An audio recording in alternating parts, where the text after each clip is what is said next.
Dieu existe, c'est ça. Écoutez, voilà comment ça se présente. En fait, il y a deux thèses possibles. Il y a une première thèse, c'est l'univers est uniquement matériel et il n'y a pas de Dieu. C'est la première thèse, et c'est la thèse matérialiste. Et puis il y a une deuxième thèse, c'est Dieu a créé le monde. Aujourd'hui, la thèse matérialiste, qui est une croyance, les gens n'y pensent pas. Quand les gens disent moi je suis un croyant, c'est pas vrai. Les incroyants, ils sont des croyants, ils croient à la thèse matérialiste. Aujourd'hui, la thèse matérialiste, avec les découvertes scientifiques du XXe siècle, qui sont tout à fait extraordinaires, elle tient pas debout. Il y a un début absolu au temps, à l'espace et à la matière, dont Einstein nous dit qu'ils sont liés. Donc s'il y a un début au temps, à l'espace et à la matière, ça veut dire qu'avant, il y a une cause non temporelle, non spatiale, non matérielle qui a fait émerger tout ça. Et puis, chose très importante, dans les 50 dernières années, on s'aperçoit qu'il y a des réglages absolument fous dans l'univers, que les données initiales de l'univers sont absolument réglées d'une manière fantastique, et pareil pour les lois de la physique et les lois de la biologie. Et ce réglage fin est tellement fantastique que même les athées parlent de miracle. Ouais. Et donc, à la fin, si vous mettez les deux choses en balance, vous avez un début et un réglage. La solution la plus évidente, c'est qu'il y a un esprit intelligent qui est à l'origine de tout ça. L'univers أم خلقوا من غير شيء أم هم الخالقون أم خلقوا السماوات والأرض بل لا يوقنون أم عندهم خزائن ربك أم هم المسيطرون أم لهم سلم يستمعون فيه فليأت مستمعهم بسلطان مبين. L'univers, il repose sur une trentaine de nombres purs qui sont des constantes. Par exemple, la vitesse de la lumière. Pourquoi la vitesse de la lumière est-elle celle-là? Pourquoi est-ce que la vitesse d'explosion de l'univers au début, c'est-à-dire de son expansion, est-elle celle-là? Qu'est-ce qui se passerait si elle était très légèrement différente? C'est des questions qu'on ne pouvait pas se poser, ça n'avait aucun sens avant. Non seulement maintenant on peut se les poser, mais on peut se résoudre.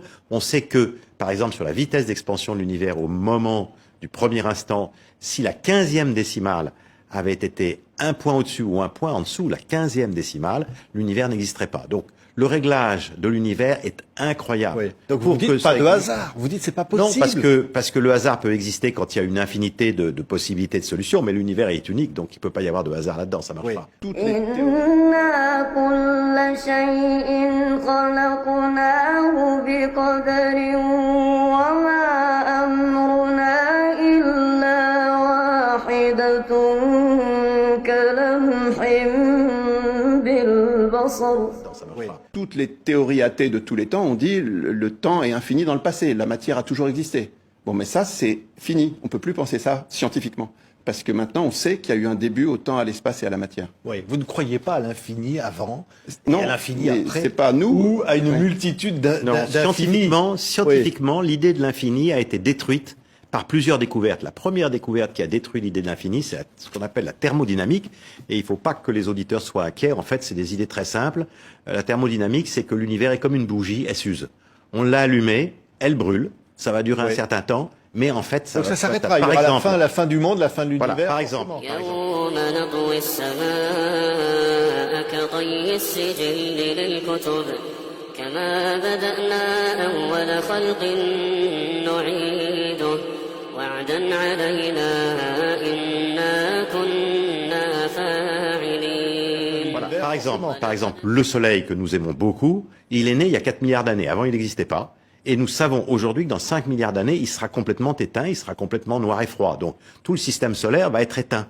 Et après le Soleil, toutes les autres étoiles, le Soleil est une étoile, toutes les autres étoiles de l'univers vont s'éteindre les unes après les autres, comme un tas de bûches dans une cheminée. Elles vont Oui. s'éteindre donc, dans un certain temps, loin c'est certain, mais peu importe, dans un certain temps, l'univers sera entièrement noir et glacial. Oui. Voilà. Donc c'est une vérité scientifique aujourd'hui. Tous les savants en 1920 pensaient que l'univers était éternel.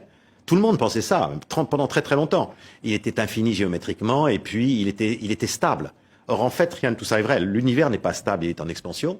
والسماء بنيناها بأيد وإنا لموسعون والأرض فرشناها فنعم الماهدون ومن كل شيء خلقنا زوجين لعلكم تذكرون ففروا إلى الله إني لكم منه نذير مبين.